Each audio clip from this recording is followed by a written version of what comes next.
Rudyard Funn runs a funeral home in the village of Piffling Vale. It used to be the only one. It isn't anymore.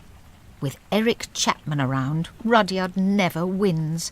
But today could be the exception, for Rudyard and Eric are going head-to-head in the strangest contest of their lives. Wooden Overcoats by David K. Barnes. Episode 6. Georgina and the Waves.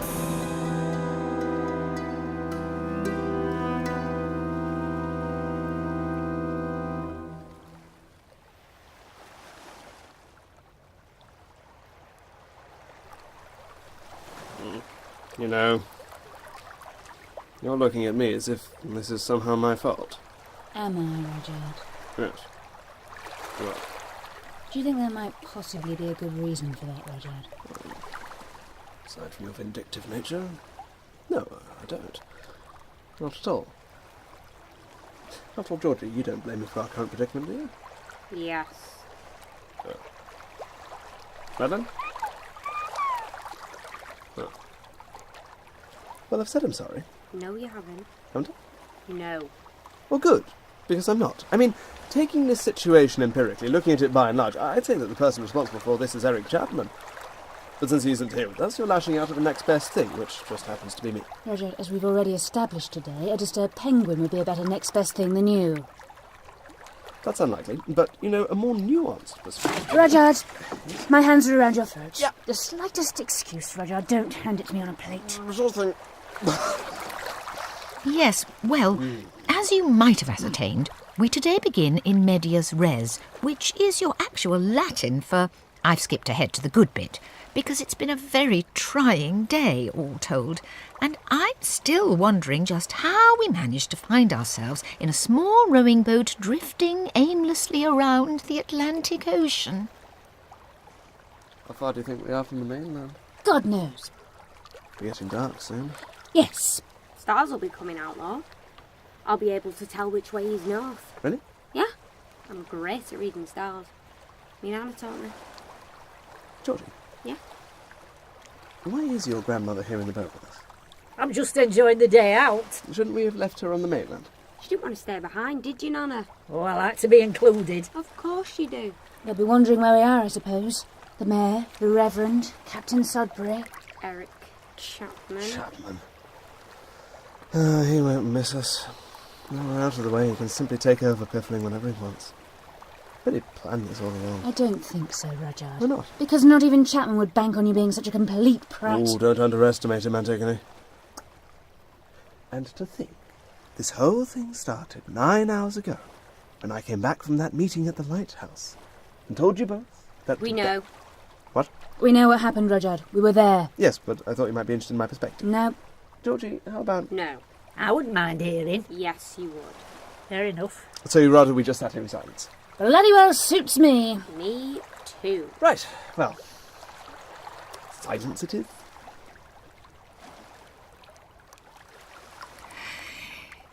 Well, I think I'll pick up the baton and fill you in on today's events myself, given my already justified reason for doing so, what with the writing a book thing, Memoirs of a Funeral House... Well, you know the title. Don't forget to pre-order. So, let's get to it then, shall we?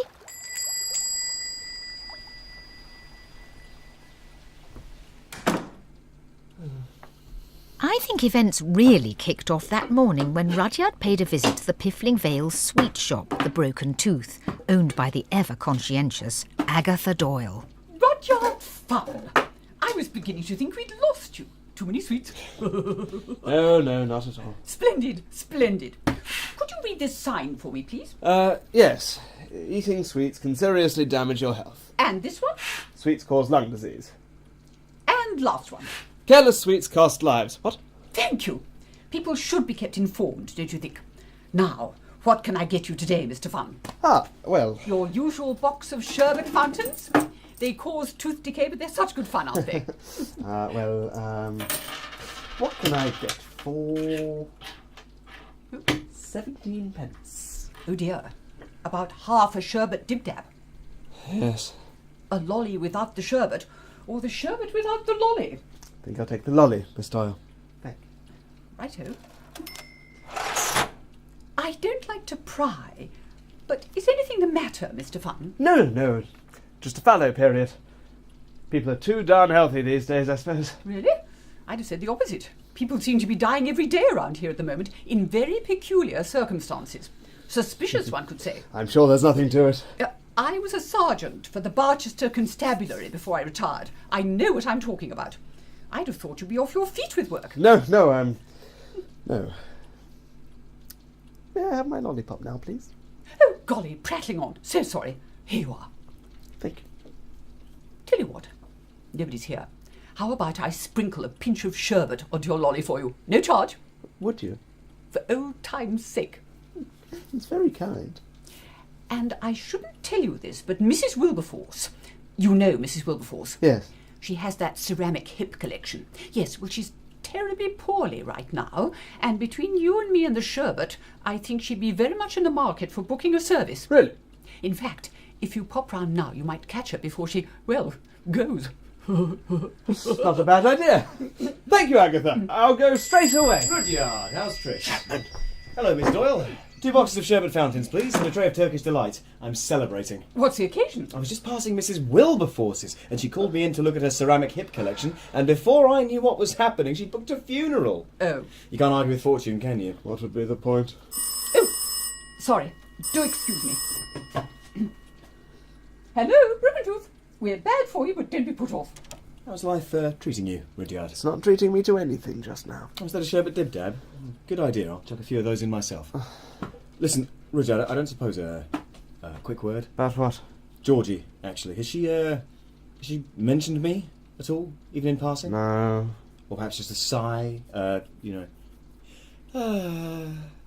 like that? No. I only asked because I just thought, rather, that maybe she'd... No. Right, look, don't tell her I mentioned anything, but how about you give her some chocolates? From me, just to keep me in the mind's eye? Well, that's ridiculous. You can have a sherbet fountain. Right, done. Okie dokie. I'll tell them. Toodaloo. Very odd. Suspicious, one could say. What's going on, Miss Doyle? There's been a couple of deaths at the old lighthouse. You've both been sent for. It sounded urgent. Here we are talking about sherbet. Come on, Rudyard. Ooh, the game's afoot.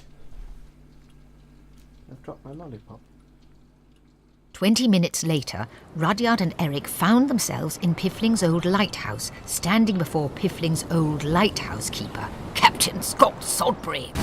Gratified that you came so quickly, gentlemen. And this tray of Turkish Delight is superb. My pleasure. I helped choose it. Oh, I've spent a great deal of time in this lighthouse. I didn't know anyone still lived here.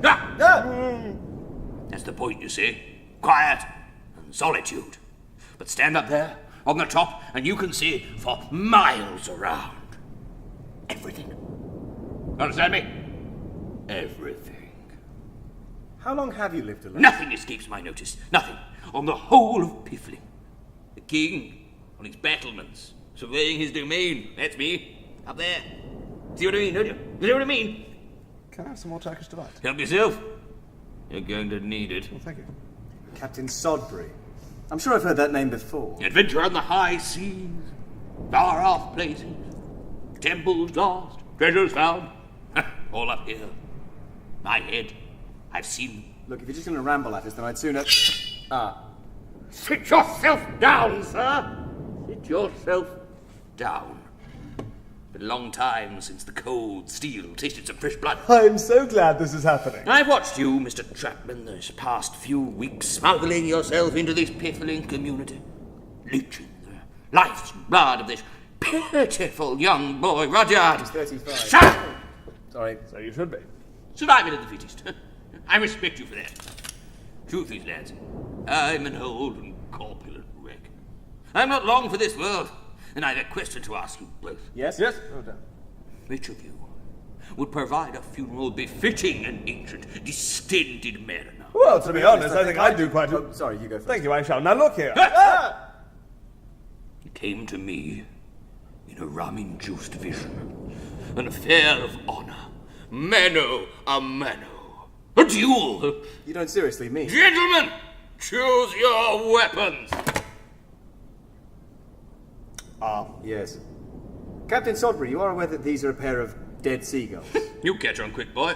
And you want us to duel with these? I'll take the big one. The greatest friends man could have. My gulls. Toffel and Hardy. You'll take one each, and you'll give him the funeral he deserves at 6 o'clock this afternoon. You understand? I'll be watching from above. And the person who puts on the best funeral... Shall have not only the honour of navigating my bulging carcass into the ground, but shall also receive whatever's in the mystery box. Could it be the spoils of a debauched and unnecessary life on the ocean waves, or something even better? What do you say? Well, he did threaten to kill me, but you seem trustworthy enough. Yeah, I'm game for it if you are, Rudyard. Rudyard? He left 5 seconds ago. Your seagull, sir. And may the best undertaker win. Rudyard, again displaying the athleticism that comes only to a man whose entire fortunes rest on burying a seagull before 6 o'clock, sped home to fund funerals as fast as he could.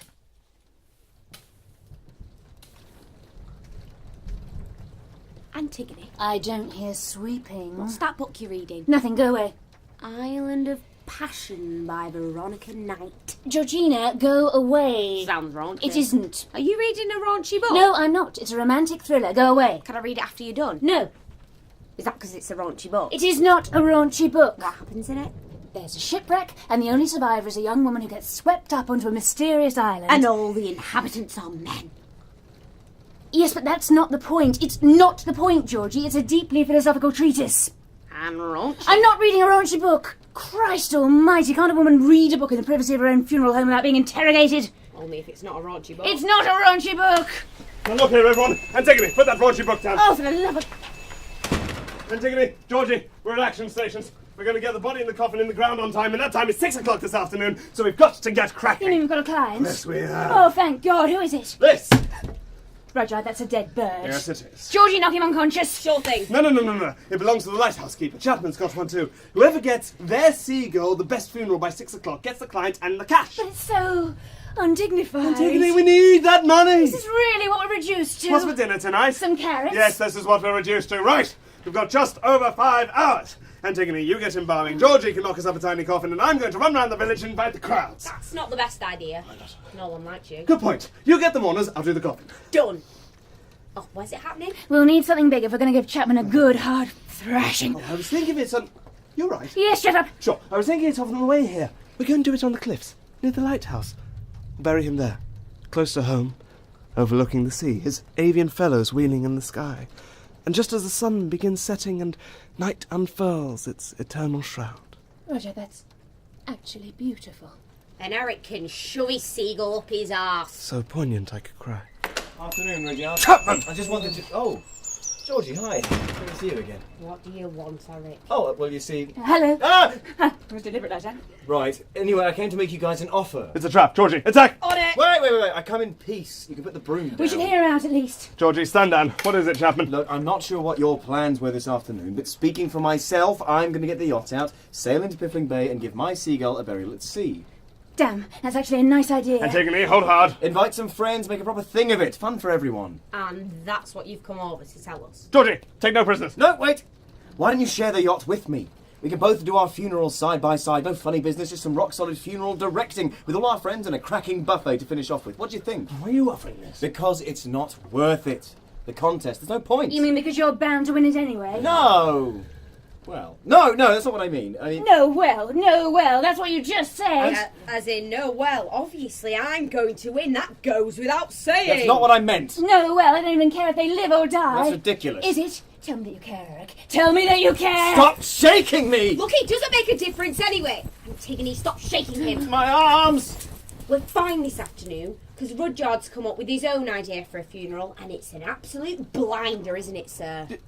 Yes, it is. And make your burial at sea look like a trunk in a ditch. Rudyard, there's something you should know about Captain Scott Sodbury. Thinks you'll win. He's got another thing coming. Basically, Chapman, we already have plans this afternoon. So you should probably go back to your yacht and fiddle with your buffet, shouldn't you? Alright. Sure. You know what? Fine. Do what you want. I'm really not fussed. So, if you'll excuse me, I'm going out to the harbour to put the fun in funerals. Like, let's face it, I always do. Oh, look! What fantastic weather for a day in a yacht. Enjoy yourselves. Of all the pompous, arrogant, virile... I just want to check something.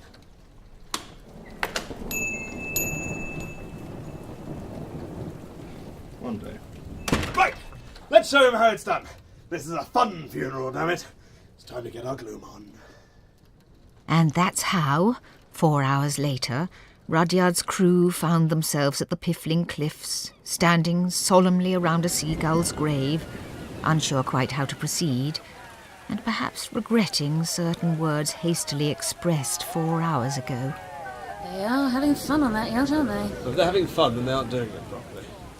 Captain Sudbury will admire our sincerity and staunch adherence to tradition. Rudyard, there's no traditional way to bury a seagull. Then we shall begin that tradition. This is for history. I'm cold. We're all cold, Georgie.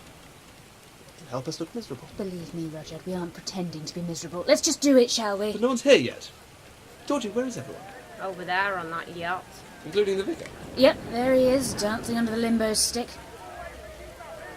I brought one guess. Well, grandmother doesn't count. All my friends are dead. Not now, Nana. Ahoy, Rudyard! What? Where? Top of the lighthouse, Rudyard. Oh, Afternoon, Captain! They've got a yacht over there. Yes, we know! Burial at sea. Touching stuff. Brings a tear to my eyes. Salty as the brine I clean my mouth out with before bedtime. I can't imagine that's healthy. Don't tell him that. When's your funeral then? Oh, we're kind of doing it now. What? Is this it? We felt an intimate group would better match the solemnity of the occasion. They've got a yacht over there. Yes, we know. Couldn't you get a yacht? We didn't want a yacht. But they've got a yacht over there. Yeah, we know. And it's raining. It's not my fault. Doesn't rain on a yacht. What are you talking about? I'm gonna slap some cologne on and go to his funeral. No, wait, come back.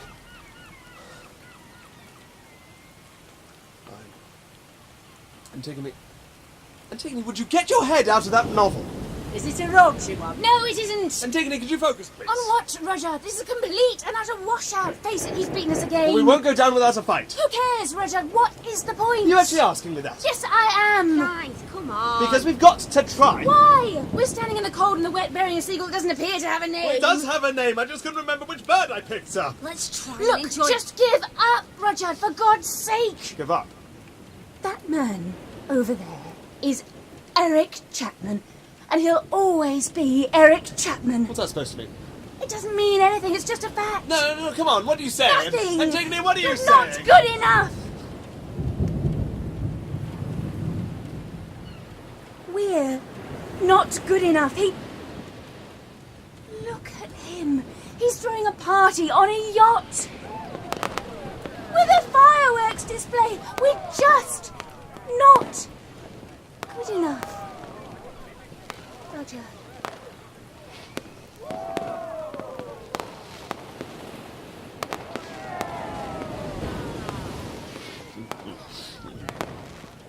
He might always be Eric Chapman. But I'll always be Rudyard. And I've got to keep going until Rudyard Funn is a better person to be than Eric Chapman. It's 5:30. We've still got half an hour. And I think I've got an idea. Where are you going? To beat him at his own game! Christ alive. Come on, Georgie, we better get after him. Fine. Sorry to trouble you. Where's the yacht again? In the sea. Ah, much obliged. Oh, I liked it. Not now, Nana. Meanwhile, on Eric's yacht, the Disco Volante, the funeral for Torville the Seagull was in full swing. As the cream of Piffling danced to the beat of the Piffling Philharmonic, the previously Right Honourable Mayor Desmond took the host aside. Eric, lad, congratulations. This funeral must be your wildest yet. Oh, thank you, Deza. I'm sure it's the way Torville would have wanted it. I always respected that seagull, you know. He had a sense of humour. But one of the best. Sad to see him go. Do they know what killed him and the other one? No, they don't. It's a mystery. Suspicious, one could say. Oh, hello, Miss Doyle. Top up? Thanks awfully. Vodka tonics. Hang about, Eric. I am going to make a speech. Marjorie, where's the microphone? Here, Your Worship. Is this thing on? But seriously, is it actually on? I don't want to... It's on, sir. Where's your evidence? They can hear you. Good, right, let's go. Ladies and gentlemen, thanks to the entrepreneurial spirit of fine people here like my friend Eric Chapman, the man who put the fun in funerals. Yes, Piffling Vale is on the up. After a suggestion made by Mr. Chapman some weeks ago, we can now boast 2 hospitals. And I'm sure Dr. Edra is as pleased as Punch about that. We need more doctors. I'm sure we do. Anyway, I don't want to be a party pooper. So let me just say this. We may still be a village, but we are very nearly a town! Thank you! Now, where's that reverend got to? Nigel! I think he's throwing up over the railing there. Oh, you poor fellow, I'd better look after him. Oh, and it's your round, Marjorie. Yes, sir. Chapman! Yes, Marjorie? That wasn't me, sir. Over here, Chapman. That sounds like... Down there, in the rowboat. Good Lord. Chapman! We know you're up there! This is actually more humiliating than I thought it'd be. Sir, can't we just drop the seagull over the side quietly and go home? Never. I made love in a rowboat once. It was very bumpy. Oh, we've all done that, Nana. Ahoy there, fun funerals! What can I do you for? We're giving you a taste of your own medicine. You fancy doing it over cocktails? I'll get the gangway. We don't need cocktails, Chapman. I wouldn't mind a daiquiri. Not now, Nana. Don't you think you're taking this all a bit far? Well, not nearly far enough, Chapman. We only play to win. Oh, for God. Look, Rudyard, I don't care about the contest. This isn't healthy. But the only thing unhealthy around here is your vol au vent. That's a stretch. You haven't tasted them. Look, suddenly on the spur of the moment, I thought that was quite good. You win, all right? You win. I concede defeat. We don't need your pity, or your fireworks, or your special guests. What special guests? We've got Michael Douglas. Oh. Can we speak to him? No. Eric, what's going on? We're about to play Twister. Be with you in a second, Desmond. Look, Rudyard, all of you, are you coming aboard and playing Twister with us or not? I'm not playing Twister since I made love in a rowboat. That's enough. No, thank you, Chapman. We're going to go out there and give this seagull the funeral it deserves. We're going to get the body in the coffin in the ocean on time. Georgie, get rowing. Fine.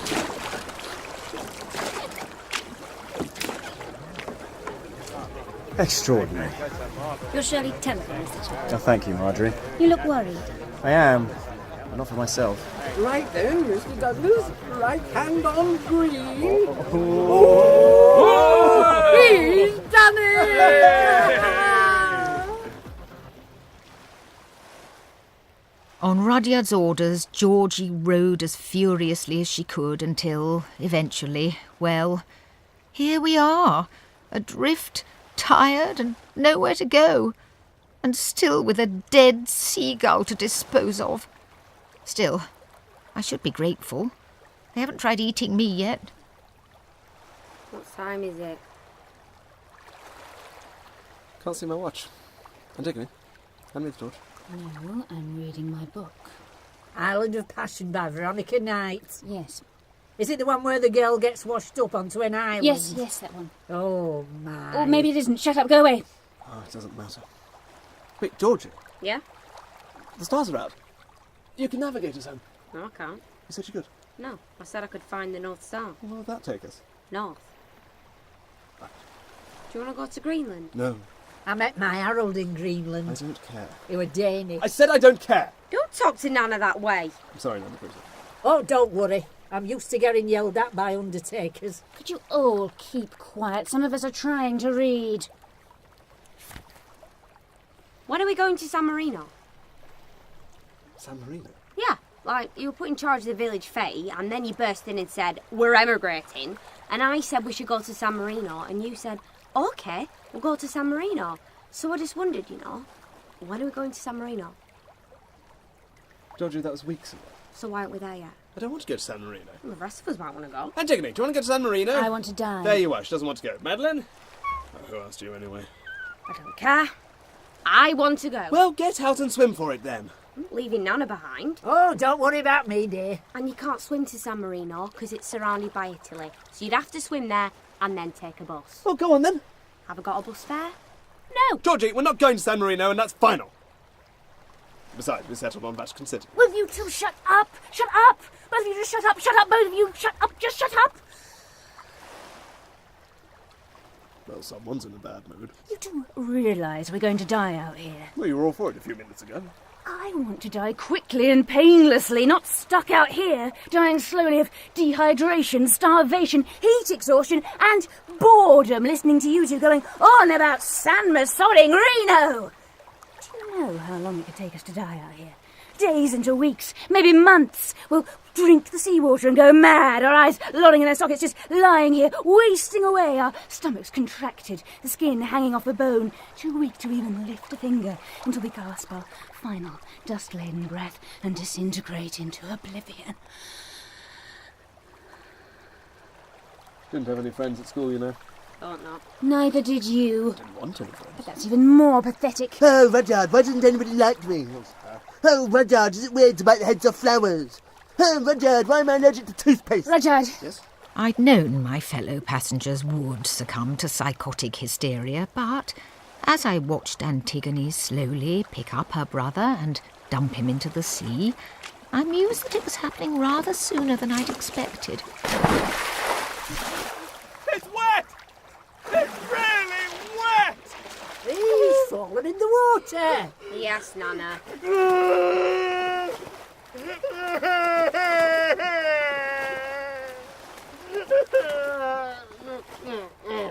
You should probably help him. Give me one good reason why. My socks are damp! In a strange way, it's done us a favour. By stranding us in the middle of the ocean. When was the last time you can remember us getting through an hour without mentioning Eric Chapman? My God, you're right, I can't even remember why we even came out here. To throw a dead seagull overboard. And we haven't even done that yet. The fishes are stealing my shoes! It all seems so futile, doesn't it? Give me those shoes back. I suppose. Should we reel him in anywhere? He'll catch his death. Oh, give it another few minutes. However, before the three women could properly bond over the sight of a drowning undertaker, from the darkness appeared a very familiar yacht-shaped shape, which turned out to be a yacht. Ahoy there! Oh, I'm hearing things. Delirium kicking in finally. No, I heard it too. Ahoy there, fans! Oh, look, it's that lovely Mr. Chapman. Oh, nice in shining armour. Bit parky out here, isn't it? Be with you in a jiffy. It's very dashing, isn't it? Very heroic. Yes, well, some people like that sort of thing. Evening, all. Fancy a Shirley Temple?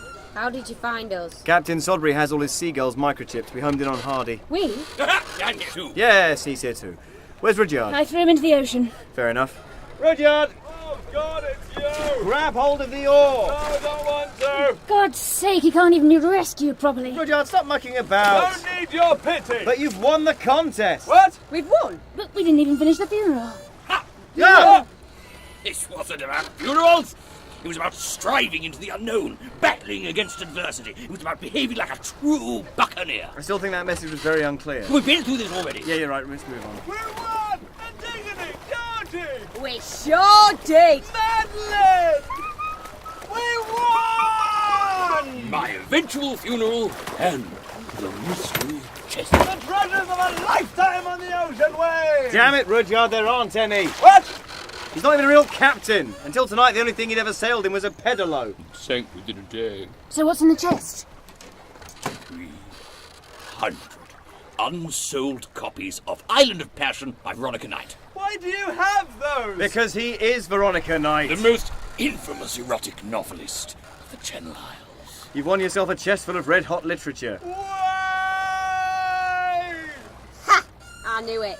I knew it was a raunchy, but... Georgina. Yeah? Ah!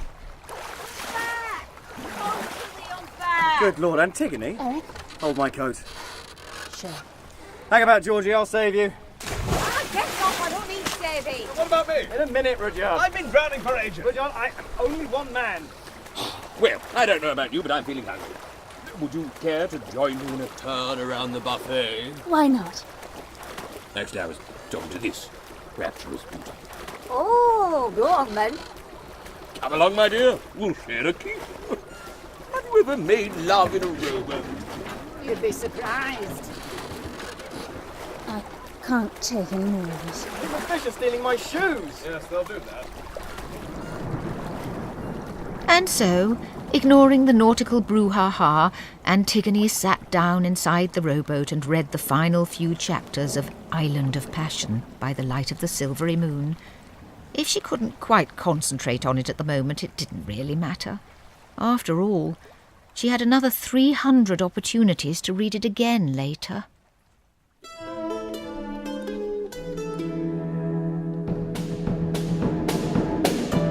Georgina and the Waves was written by David K. Barnes and featured Felix Trench as Rudyard, Beth Eyre as Antigone, Tom Crowley as Eric, Kira Baxendale as Georgie, Steve Hodson as the Mayor, Andy Seacombe as Reverend Wavering, Alison Skilbeck as Agatha, Tom Tuck as Captain Sodbury, Julia Deacon as Nana Crusoe, Ellie McAlpine as Marjorie, and Belinda Lang as Madeline, with additional voices from Holly Campbell, Pip Gladwin, and Max Tyler. Original music composed by James Whittle. The programme was recorded at the Art Space Studios by Tom Gillierin and was directed and produced by Andy Goddard and John Wakefield.